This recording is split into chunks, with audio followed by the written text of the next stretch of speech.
आज हो गया 19 अगस्त 2020 बुधवार हो चुका है और जानेंगे इस वीडियो में आज देश भर की तमाम बड़ी खबरों को। जी हाँ, बहुत ही महत्वपूर्ण खबरें दोस्तों। सरकार की तरफ से 5-5 लाख रुपए की सहायता राशि किनको दी जाएगी, पूरी बड़ी खबर आपको बताऊंगा। इसके अलावा गृह मंत्री अमित शाह वापस अस्पताल में आखिर क्यों भर्ती हुए हैं, बड़ी खबर जानेंगे। रेल यात्रियों के लिए भी एक बड़ी खबर है। ड्राइविंग लाइसेंस पासपोर्ट को लेकर भी एक बड़ा अपडेट है। स्टूडेंट्स छात्र छात्राओं की परीक्षा को लेकर भी अपडेट आ रहा। ओबीसी के आरक्षण को लेकर भी बड़ी खबर आपको बताएंगे। एक एक करके आज की तमाम 50 बड़ी काम की खबरों को जानेंगे दोस्तों इस वीडियो में। बिल्कुल बने रहेगा मेरे साथ और एकदम पूरा लास्ट तक देखते रहिएगा। बिना टाइम वेस्ट किए आपको ले चलता हूं पहले अपडेट में, जहां खबर देख पा रहे कि गृह मंत्री अमित शाह एम्स हॉस्पिटल में भर्ती हुई है, जबकि 2 दिन पहले ही उनकी कोरोना रिपोर्ट जो नेगेटिव आई थी। लेकिन एक बार फिर से उनको मंगलवार को हल्का बुखार होने के चलते एम्स हॉस्पिटल में भर्ती कराया गया। एम्स के निदेशक रणदीप गुलेरिया ने कहा दोस्तों की उनकी टीम निगरानी कर रही है। हाल ही में आपको पता होगा गृह मंत्री कोरोना वायरस से पॉजिटिव आए थे, उसके बाद हॉस्पिटल में भर्ती रहे और फिर नेगेटिव रिपोर्ट आने के बाद उनको घर पे छुट्टी मिल चुकी थी, लेकिन एक बार फिर से हॉस्पिटल में भर्ती कराया गया। साथ ही खबर दोस्तों की बारिश और मच्छरों के रोगों के मौसम में आप एहतियात बरतें, ये कहना देश के प्रधानमंत्री का। जी हाँ, माननीय प्रधानमंत्री नरेंद्र मोदी ने मंगलवार को लोगों से आग्रह किया दोस्तों की अभी मानसून जो चल रहा है ना, उस मौसम में ठीक तरीके से आप एहतियात बरतें। बोले तो ध्यान रखें, सावधानी बरतें, क्योंकि बारिश का मौसम है पहले तो। इसके अलावा मच्छर जनित रोग भी आजकल फैलते हैं, मलेरिया डेंगू वगैरह, इनसे भी आप सावधान रहें, अलर्ट रहें, ये कहना देश के प्रधानमंत्री का सभी देशवासियों से। चलिए साथ ही खबर दोस्तों की सुशांत सिंह राजपूत के केस की जांच सीबीआई करेगी या मुंबई पुलिस। रिया की अर्जी पर आज सुप्रीम कोर्ट इस पर कोई फैसला सुनाने जा रहा, और देखते हैं सुशांत सिंह राजपूत की जांच पर सुप्रीम कोर्ट की तरफ से आज क्या फैसला था। अपडेट में आपको बताऊंगा। फिलहाल अगली खबर है दोस्तों की प्रधानमंत्री नरेंद्र मोदी 20 अगस्त को देश को बताएंगे स्वच्छ सर्वेक्षण 2020 के नतीजे। जी हाँ, पीएम मोदी 20 अगस्त को देश के सामने स्वच्छ सर्वेक्षण 2020 के नतीजे रखेंगे। देश के राष्ट्रीय स्वच्छता सर्वेक्षण का ये 5वां संस्करण है, जिसमें ये तय होगा दोस्तों की आखिर कौन सा राज्य कौन सा शहर सबसे साफ है वगैरह वगैरह। तो देखते हैं क्या नतीजे आते हैं। फिलहाल अगली खबर है कि एसबीआई यानी कि भारतीय स्टेट बैंक क्रेडिट कार्ड लेने पर 6,500 रुपए तक का ई वाउचर दे रहा। जी हाँ, भारतीय स्टेट बैंक ने अपने ग्राहकों के लिए एक नई स्कीम निकाली है। अगर आप योनो एसबीआई के इस ऑफर का फायदा लेते हैं दोस्तों, यानी कि अगर आप एसबीआई के mobile banking app YONO SBI के जरिए क्रेडिट कार्ड के लिए अप्लाई करते हैं ना, तो आपको 6,500 रुपए तक का एक वैल्यू ई वाउचर मिल सकता है। इस प्लेटफॉर्म पर क्रेडिट कार्ड के लिए अप्लाई करना भी काफी आसान है। ट्विटर हैंडल पेज के ऊपर एसबीआई ने खुद ये बात की जानकारी शेयर की है, आप देख सकते हैं स्क्रीन पर। Apply for SBI credit card and get e voucher up to 6,500। तो ये आप भारतीय स्टेट बैंक की स्कीम का फायदा उठा सकते हैं अगर चाहे तो मोबाइल में योनो ऐप डाउनलोड करके। साथ ही खबर दोस्तों की पीएम मोदी 30 अगस्त को करेंगे मन की बात। आप भी दर्ज करा सकते हैं अपने सुझाव। जी हाँ दोस्तों, पीएम मोदी के मन की बात कार्यक्रम में अगर आप चाहते हैं कि आपका भी कोई मैसेज पीएम मोदी देशवासियों तक पहुंचाए, तो इसके लिए आप मैसेज इन नंबर पर भी भेज सकते हैं। टोल फ्री नंबर है 1800117800, या आप माई जीओवी ऐप पर भी अपने सुझाव सजेशंस लिख सकते हैं, ताकि 30 तारीख को जब मन की बात कार्यक्रम होगी तब पीएम मोदी आपके विचारों को देशवासियों के साथ साझा करेंगे। चलिए अगली खबर है दोस्तों की कैबिनेट और सीसीईए की बैठक आज होने जा रही है, जिसमें इन 3 सेक्टर को लेकर कोई बड़े फैसले हो सकते हैं। जहां इसकी अध्यक्षता खुद प्रधानमंत्री नरेंद्र मोदी करेंगे और cabinet committee on economic affairs की आज एक बैठक होगी। इस बैठक में शुगर, एयरपोर्ट और डिफेंस सेक्टर को लेकर कोई बड़े फैसले होने के आसार है। घरों में चीनी की खपत ज्यादा है, उनके लिए खुशखबरी है कि चीनी की कीमत बढ़ने की संभावना थी वो अब नहीं रहेगी, यानी कि शक्कर वगैरह के दाम जो है अब शायद नहीं बढ़ेंगे, क्योंकि गन्ने की सरकारी खरीद की कीमत बढ़ाने के प्रस्ताव को मंजूरी मिल सकती है। ऐसा अपडेट आ रहा। देखते हैं इस बैठक में ऑफिशियली क्या क्या नतीजे अनाउंसमेंट किए जाते हैं। रेलवे को लेकर कुछ इंपोर्टेंट अपडेट्स हैं। रेल यात्रियों के लिए बड़ी खबर देखिए, प्लेटफॉर्म टिकट की कीमतों को लेकर रेलवे ने एक बड़ा फैसला लिया। जी हाँ, आपको बता दूं दोस्तों कि चीनी वायरस से निपटने के लिए रेलवे ने प्लेटफॉर्म टिकट को महंगा कर दिया। संक्रमण जब मार्च में शुरू हुआ, उसके बाद से वेस्टर्न और सेंट्रल जोन में प्लेटफॉर्म टिकट के दाम 10 रुपए से बढ़ाकर 50 रुपए कर दिया था, और ऐसे में प्लेटफॉर्म टिकट महंगा करने का फैसला कोरोना वायरस संकट खत्म होने के बाद बदला जा सकता है। इस तरह का भी इंडियन रेलवे की तरफ से अपडेट है।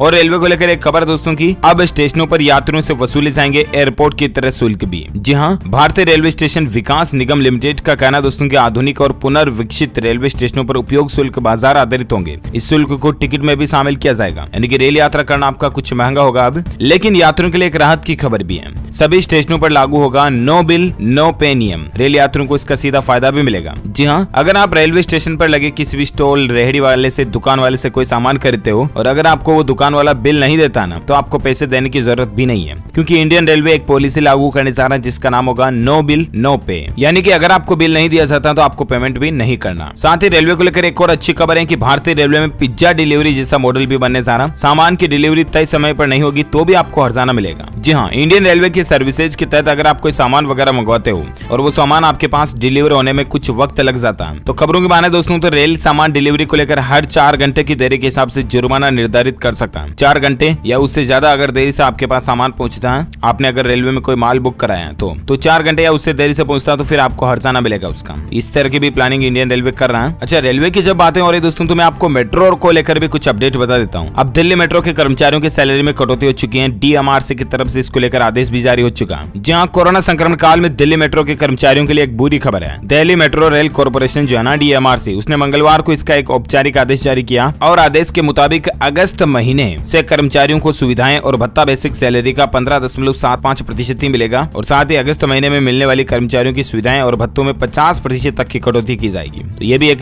DMRC का बड़ा फैसला है। अच्छा, कर्मचारियों की जब बात हो रही सैलरी को लेकर तो एक और अच्छी खबर देखिए जरा। बिहार की नीतीश सरकार का कॉन्ट्रैक्ट टीचर्स को बड़ा तोहफा है। सेवा शर्त नियमावली पर मुहर लगा दी गई है। जी हाँ, आपको बता दूं कि विधानसभा चुनाव से पहले बिहार में शिक्षकों को नीतीश सरकार ने एक बड़ा तोहफा दिया है और मूल वेतन में 15 से 20-22% तक की बढ़ोतरी कर दी है। किन कर्मचारियों के मूल वेतन में? तो बिहार सरकार ने टीचर्स को यह तोहफा दिया। सैलरी में 15% का इजाफा होगा और EPF का फायदा भी मिलेगा। तो कौन से शिक्षक? जो कि नगर निकायों के शिक्षक जो है ना, पंचायती राज संस्था और नगर निकाय के, उनकी नई सेवा शर्त नियमावली को राज्य कैबिनेट की मंजूरी मिल चुकी है। जो कॉन्ट्रैक्ट पर टीचर्स वगैरह होते हैं ना, तो उनकी सैलरी को लेकर यहाँ पर राज्य सरकार की तरफ से एक बड़ा फैसला लिया गया है। चलिए, साथ ही अगली खबर है, माइक्रोसॉफ्ट कंपनी जो है ना, वो इंटरनेट एक्सप्लोरर और लीजेसी एज ब्राउजर को बंद करने की प्लानिंग कर रही है। दुनिया भर में कई सारे लोगों पर इसका असर पड़ेगा। जहां टेक कंपनी माइक्रोसॉफ्ट के मुताबिक कंपनी इंटरनेट एक्सप्लोरर 11 को 30 नवंबर 2020 से सपोर्ट करना बंद कर देगी और इसके तहत इंटरनेट एक्सप्लोरर 11 के लिए कंपनी की ओर से कोई सिक्योरिटी अपडेट्स भी जारी नहीं होगा। इसके अलावा एज ब्राउजर को अगले साल मार्च में बंद कर दिया जाएगा, यानी मार्च 2021 तक। और भी ज्यादा इन्फॉर्मेशन यहाँ देख लीजिएगा। और चलिए अगली खबर में बात करें दोस्तों, अपन कोरोना वायरस को लेकर कुछ खबरें हैं यहाँ पर, फटाफट से मैं आपको अपडेट्स बता देता हूँ। तो खबर देख पा रहे होंगे, मिले शुभ संकेत। 24 घंटे में कोरोना के नए केस से ज्यादा तो ठीक होने वाले मरीज रहे हैं। रिकवरी रेट वाकई में सुकून देने वाला है। जी हाँ, हालांकि दोस्तों भारत में अभी भी कोरोना के रोजाना नए नए मामले आ रहे हैं। तकरीबन 50, 60, 65 हजार समथिंग मामले रोजाना नए देखने को मिल रहे हैं, राइट। लेकिन इसी बीच एक अच्छी खबर यह है दोस्तों की रिकवर्ड लोगों की संख्या की तुलना के बजाय संक्रमित लोगों की संख्या कम रही है, यानी ज्यादा लोग ठीक हो रहे हैं। एटलीस्ट इससे फायदा ही होगा। और एक खबर आप देख सकते हैं कि कोरोना वैक्सीन को लेकर सरकार की तरफ से एक गुड न्यूज है। जल्द ही शुरू किया जाएगा तीसरे चरण का परीक्षण। यहाँ तक की खबर तो ये भी चले दोस्तों की आज ही कोवैक्सीन का तीसरे चरण का ट्रायल शुरू होने जा रहा। बाकी दूसरी 2 वैक्सीन के ट्रायल पहले और दूसरे चरण में चल रहे हैं। 5 स्टेज से हर वैक्सीन गुजरती है, तब किसी बीमारी के लिए वैक्सीन सफल हो पाती है। और ऐसे में दोस्तों कोवैक्सीन का तीसरा चरण आज से शुरू होने जा रहा। ये हम सभी भारतीयों के लिए राहत की बात है। साथ ही खबर देखिए जरा, रिपोर्ट का दावा है कि कोरोना महामारी के कारण भारत में 41 लाख युवा बेरोजगार हुए हैं। जरा सोचिए कितना गंभीर डेटा और आंकड़ा है, क्योंकि कई सारी फैक्ट्रीज, कल कारखाने, उद्योग धंधे, काम सब कुछ बंद है। और यही एक बहुत बड़ा रीजन है दोस्तों कि भारत में 41 लाख युवा जो है ना, ये कोरोना महामारी, लॉकडाउन वगैरह इनके चलते बेरोजगार हुए हैं। साथ ही खबर देखिए कि क्या भारत में आ गया कोरोना वायरस का पीक। इस पर स्वास्थ्य मंत्रालय ने क्या जवाब दिया। जी हाँ, देश में इस चीनी वायरस के मामले लगातार बढ़ रहे हैं, लेकिन बीते 5 दिन में संक्रमण के नए मामले लगातार घट भी रहे हैं। मृत्यु दर में भी काफी कमी देखने को मिली है। और ऐसे में स्वास्थ्य मंत्रालय की तरफ से मंगलवार को एक प्रेस कॉन्फ्रेंस में स्वास्थ्य सचिव राजीव भूषण ने कहा दोस्तों कि देश में लगातार संक्रमित मरीजों की तादाद बढ़ रही है। इस वायरस को लेकर देश के पीक की स्थिति पहुंच चुकी है या नहीं, इस सवाल पर राजेश भूषण ने कहा कि हम ज्यादा मैथमेटिकल मॉडल पर भरोसा नहीं करते हैं, इसलिए पीक कुछ नहीं होता। भारत सरकार का पूरा ध्यान है बेहतर कंटेनमेंट वगैरह हो और ज्यादा टेस्टिंग वगैरह भी हो, तो ये अच्छी बात है। और साथ ही खबर देखिए कि झारखंड के स्वास्थ्य मंत्री बन्ना गुप्ता की कोरोना रिपोर्ट भी पॉजिटिव आई है। सुबह में लगातार इसके मामले बढ़ रहे हैं और अब झारखंड के खुद स्वास्थ्य मंत्री बन्ना गुप्ता वो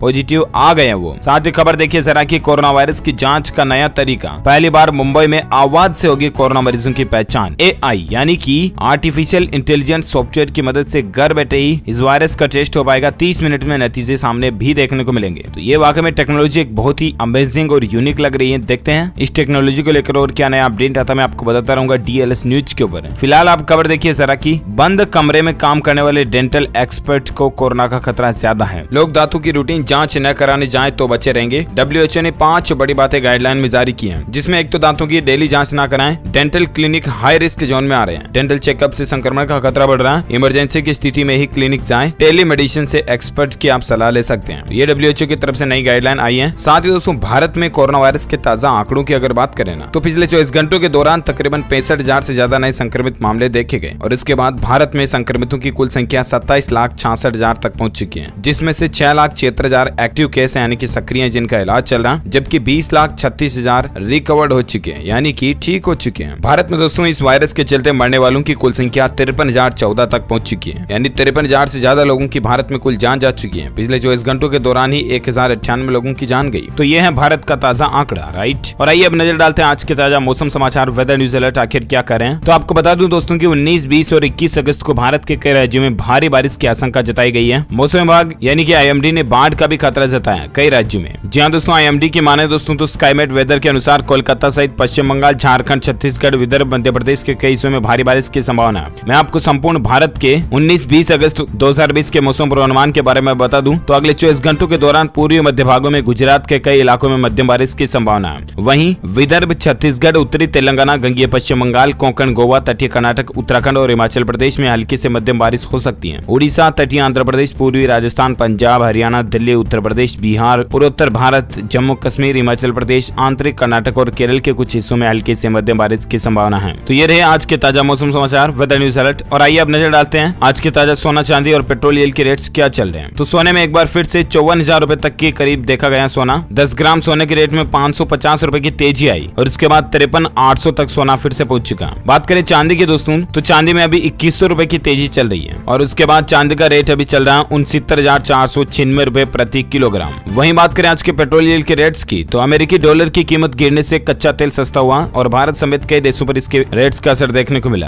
और इस खबर से अनुमान लगाया जा रहा है दोस्तों कि पेट्रोल और डीजल के दाम सस्ते भी हो सकते हैं। देखते हैं सरकार की तरफ से और क्या फैसला था, मैं आपको अपडेट बताऊंगा। फिलहाल अगली खबर आप देख सकते हैं कि झारखंड राज्य में विद्यालय विकास निधि देने का नियम बदल चुका। अब 1000 छात्रों पर मिलेगा 1 लाख। जी हाँ, इतने दिन दोस्तों झारखंड राज्य में एक सिस्टम था कि पहले 500 बच्चों वाले स्कूल को 1 लाख रुपए की सहायता राशि राज्य सरकार की तरफ से दी जाती थी, राइट। लेकिन अब 1000 की संख्या होने पर 1 लाख रुपए सहायता राशि के रूप में दिए जाएंगे। केंद्र सरकार के द्वारा फंड में कटौती करने के बाद राज्य सरकार ने यह कदम उठाया है। ज्यादा जानकारी देख सकते हैं आप स्क्रीन पर। साथ ही खबर है कि अस्पतालों में बढ़ेंगे ऑक्सीजन सुविधा युक्त बेड। नाइट ड्यूटी करने वालों लोगों को भी प्रोत्साहन राशि मिलेगी, ये कहना है रघु शर्मा का, जो कि राज्य चिकित्सा मंत्री हैं। राजस्थान में इस वायरस के संक्रमण के बढ़ते मामलों के बीच उचित सुविधा देने के लिए सरकार ने एक बड़ा फैसला लिया। रघु शर्मा ने सभी मेडिकल कॉलेजों और जिला अस्पतालों में ऑक्सीजन सप्लाई युक्त बेड की संख्या बढ़ाने के आदेश दिए। उन्होंने कहा कि प्रदेश में तकरीबन 40,000 रुपए के ट्रांजेक्शन को निःशुल्क उपलब्ध करा दिया गया है और 2000 डॉक्टरों की भर्ती प्रक्रिया भी पूरी हो चुकी है। 12,500 ANM GNM की भर्तियों में से 9,500 को नियुक्ति भी मिल चुकी है। ये राजस्थान गवर्नमेंट की तरफ से एक प्लानिंग आप देख सकते हैं। साथ ही खबर है दोस्तों कि अब पशुपालकों को रहने के लिए 40,000 शेड भी बनवाएगी मनोहर सरकार। कंडीशन अप्लाई होगी इसके लिए। जी हाँ, हरियाणा राज्य सरकार की तरफ से एक बड़ा फैसला लिया गया, खास करके गरीब पशुपालकों के लिए ये सरकार का एक बड़ा कदम है। मनरेगा स्कीम के तहत इसका निर्माण होगा, 200 करोड़ रुपए खर्च करेगी ये हरियाणा सरकार। जी हाँ, पशुपालन के जरिए किसानों की आय दुगुनी करने में जुटी हरियाणा सरकार ने इस दिशा में एक और बड़ा कदम उठाया। सरकार गरीबी रेखा से नीचे जीवन व्यापन करने वाले लोगों को यानी कि BPL पशुपालकों को फ्री में पशु शेड बनाने का मौका दिया जा रहा है। इसके अलावा उप मुख्यमंत्री दुष्यंत चौटाला ने बताया कि ये काम ग्रामीण विकास विभाग मनरेगा स्कीम के तहत किया जाएगा और इससे एटलीस्ट किसान भाइयों लोगों को फायदा होगा। तो ये हरियाणा सरकार की अच्छी स्कीम है। साथ ही राजस्थान सरकार को लेकर भी एक खेती की एक स्कीम आ रही, मैं आपको बता देता हूँ। तारबंदी योजना को लेकर, तारबंदी से अपने खेत को महफूज करे, सरकार आधा खर्चा उठाएगी। जी हाँ दोस्तों, राजस्थान सरकार की तरफ से एक स्कीम निकाली गई है, राजस्थान तारबंदी योजना करके। और दोस्तों इस योजना के तहत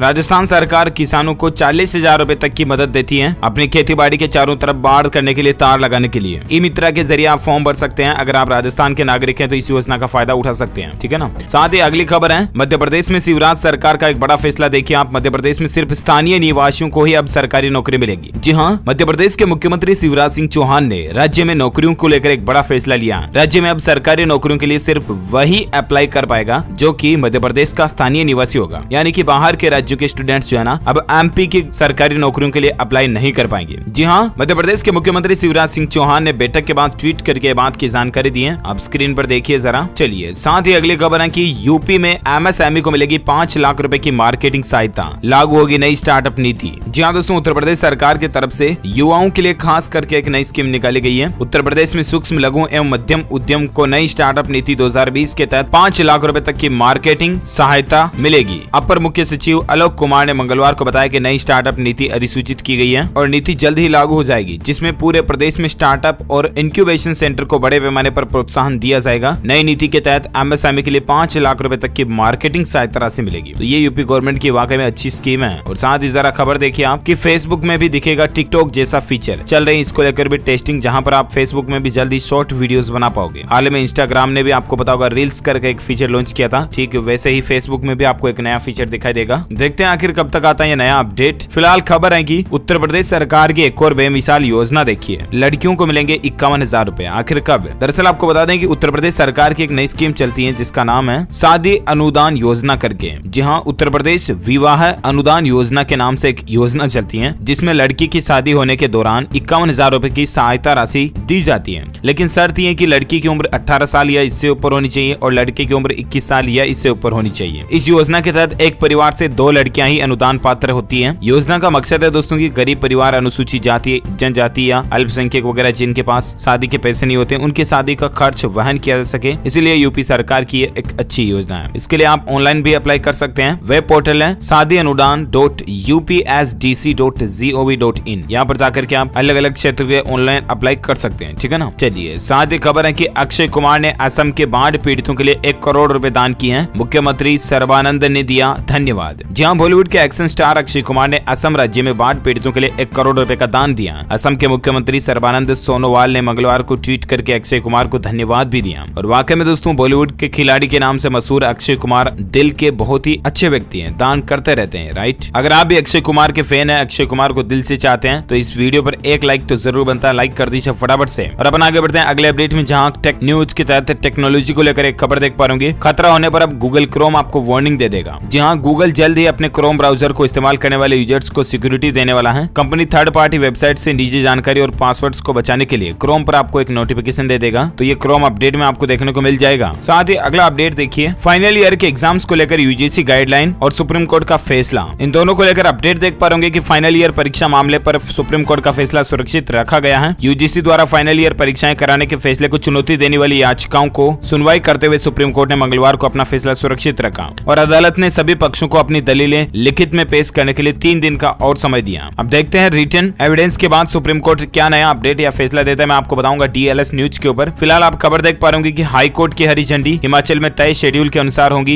यूजी की 6ठे सेमेस्टर की परीक्षाएं। जी हां दोस्तों, एजुकेशन को लेकर और एक अपडेट है कि हिमाचल के कॉलेजों में एक दिन के लिए स्थगित 6ठे सेमेस्टर की परीक्षाएं बुधवार से तय शेड्यूल से होंगी। प्रदेश सरकार और विश्वविद्यालय प्रबंधन की याचिका पर हाईकोर्ट ने परीक्षाओं को करवाने की हरी झंडी दे दी है, तो ये अपडेट है। साथ ही खबर है कि दिल्ली से लंदन के लिए नॉन स्टॉप उड़ान सेवा शुरू करने जा रही है विस्तारा कंपनी। जी हाँ, विस्तारा एयरलाइन कंपनी दोस्तों 28 अगस्त से 30 सितंबर के बीच दिल्ली से लंदन के बीच स्पेशल फ्लाइट का परिचालन करेगी, जहां आप नॉन स्टॉप बिना रुके दिल्ली से डायरेक्टली लंदन पहुंच पाओगे। चलिए, साथ ही अगला अपडेट है, भारत सरकार ने लॉन्च किया स्वदेशी माइक्रो प्रोसेसर चैलेंज, 2.5 करोड़ रुपए का इनाम मिलेगा। जी हाँ, इंडियन गवर्नमेंट की तरफ से एक नया अपडेट आ रहा दोस्तों इनोवेट्स सॉल्यूशंस को लेकर। जी हाँ, ये एक नया कॉन्टेस्ट निकाला गया है इंडियन गवर्नमेंट की तरफ से, जिसमें इस चैलेंज को भी mygov.in ने ही निकाला है और ये चैलेंज भी आत्मनिर्भर भारत अभियान का एक हिस्सा है। इसके तहत दोस्तों इसमें कोई कंपनी भी हिस्सा ले सकती है या कोई भी छोटी बड़ी टीम है तो वो भी हिस्सा ले सकती है। कुल मिलाकर के जो भी इस चैलेंज को एक्सेप्ट करेगा उनको सर्विलांस या transportation, environmental conditioner monitoring, smart fan, smart lock, washing machine वगैरह इन सभी चीजों के लिए हार्डवेयर का निर्माण करना। इसके तहत डिफेंस और स्पेस सेक्टर के लिए भी हार्डवेयर का निर्माण किया जा सकेगा। ये चैलेंज सीडेक, IIT मद्रास और IIT बॉम्बे में इलेक्ट्रॉनिकी और सूचना प्रौद्योगिकी मंत्रालय के द्वारा संचालित किया जाएगा। और इस चैलेंज की महत्वपूर्ण तारीखों की अगर बात करें तो 10 महीने तक ये कुल चलेगा, जिसमें 18 अगस्त से रजिस्ट्रेशन शुरू होंगे, 15 सितंबर 2020 तक रजिस्ट्रेशन होंगे। तो कुल मिलाकर के इसमें 2.5 करोड़ रुपए का तो इनाम भी रखा गया है, कोई कंपनीज वगैरह हिस्सा ले सकती हैं। ये भी गवर्नमेंट की एक अच्छी पहल है, आत्मनिर्भर भारत अभियान को बूस्ट करने के लिए सरकार ने ये निकाला। चलिए अगली खबर है, IPL 2020 की टाइटल स्पॉन्सर का ऐलान हो चुका है। ड्रीम 11 ने मोटी रकम देकर खरीदे अधिकार। जी हाँ, हाल ही में आपको पता होगा भारत और चीन के बीच चले मसले के बाद वीवो कंपनी को IPL के स्पॉन्सर से हटा दिया गया था। इतने दिन आपने सुना होगा, देखा होगा कि वीवो IPL वगैरह वगैरह, राइट। लेकिन अब IPL में आपको ड्रीम 11 दिखाई देगा, क्योंकि IPL का टाइटल स्पॉन्सर अब ड्रीम 11 हो चुका है। टाटा सन्स और पतंजलि जैसी कंपनियों को भी पछाड़ करके ड्रीम 11 ने ये अधिकार हासिल कर लिए हैं। बहुत ही बड़ी मोटी रकम दी है, 1 साल के लिए 440 करोड़ रुपए पहले वीवो लेती थी, तो उससे थोड़ा बहुत कम में ड्रीम 11 ने स्पॉन्सर लिया। साथ ही OBC आरक्षण को लेकर खबर देख पा रहे हो, मध्य प्रदेश में OBC आरक्षण पर सरकार के जवाब से हाईकोर्ट असंतुष्ट है और इस पर 4 सप्ताह बाद फिर से सुनवाई होगी। जी हाँ, मध्य प्रदेश में OBC की 27% आरक्षण पर रोक बरकरार रहेगी। ये फैसला हाईकोर्ट की जबलपुर बेंच ने मामले में सुनवाई करते हुए दिया है। हाईकोर्ट के इस आदेश के बाद राज्य में OBC वर्ग को अब सरकारी नौकरियों में आरक्षण नहीं मिलेगा। अब मामले की अगली सुनवाई 4 सप्ताह बाद होगी और देखते हैं 4 सप्ताह बाद हाईकोर्ट की तरफ से और क्या नया फैसला आता है। मैं आपको अपडेट बताऊंगा DLS न्यूज के ऊपर। साथ ही अपडेट देखिए, अंतर्राष्ट्रीय यात्रियों के लिए एयरपोर्ट पर ही कोविड-19 टेस्ट की योजना चल रही है। बस इसे सरकार की मंजूरी का इंतजार है। बाकी एयरपोर्ट पर ही चीनी वायरस का टेस्ट एडजस्ट हो जाएगा, है ना। और एक खबर है कि चीन के central bank People's bank of China ने एक और भारतीय निजी बैंक ICICI बैंक में कुछ हिस्सेदारी भी खरीदी है। तो ये अपडेट देखिए आप। और एक बड़ी खबर है कि हेल्थ ID का दायरा बढ़ाने की तैयारी में है मोदी सरकार। अब गाँव में बैठा व्यक्ति भी बड़े शहरों के डॉक्टर से इलाज कर सकेगा। हेल्थ ID कार्ड की योजना की घोषणा सरकार ने 15 अगस्त के मौके पर भी की थी और अब इसका दायरा भी बढ़ाने की प्लानिंग चल रही है। साथ ही और एक अपडेट है दोस्तों की, PM केयर्स फंड पर सुप्रीम कोर्ट ने याचिका को खारिज कर दिया। NDRF में ट्रांसफर पैसा नहीं होगा, इस पर जितनी भी कुछ रेट्स वगैरह लगी थी वो सब खारिज हो चुकी है। और एक बड़ी खबर है कि एक ही फ्लाईओवर पर दौड़ेगी मेट्रो और कार। दिल्ली मेट्रो ने एक नया प्रोजेक्ट पर काम शुरू कर दिया। जी हाँ, DMRC ने 22 किलोमीटर लंबे Aerocity Tughlakabad metro corridor पर काम शुरू कर दिया। इस कॉरिडोर की खास बात ये होगी कि एक डबल डेक होगा जिस पर मेट्रो लाइन के साथ साथ 6 लेन वाला एक फ्लाईओवर भी बनाया जाएगा। ये देखिए आप जरा इसकी कुछ तस्वीरें भी। और एक खबर है दोस्तों की, पासपोर्ट के जैसे ही अब घर पर ही आ जाएगा आपका ड्राइविंग लाइसेंस। सरकारी दफ्तर के चक्कर नहीं काटने पड़ेंगे। जी हाँ, हिमाचल प्रदेश राज्य में एक नई सुविधा शुरू की गई है। पासपोर्ट के जैसे लोगों को घर बैठे ड्राइविंग लाइसेंस भी मिल सकेगा। परिवहन विभाग अब सारी प्रक्रिया को ऑनलाइन कर रहा है और जल्दी हिमाचल प्रदेश में शिमला और कांगड़ा जिले में पायलट प्रोजेक्ट शुरू किया जाएगा। सफलता मिलने के बाद इस व्यवस्था को पूरे राज्य में लागू कर दिया जाएगा। तो ये भी एक अच्छी पहल है प्रशासन की, गवर्नमेंट की। और इसी कड़ी में दोस्तों आज दिन भर की तमाम बड़ी खबरें, मुख्य समाचार का वीडियो यहीं फिनिश होता है।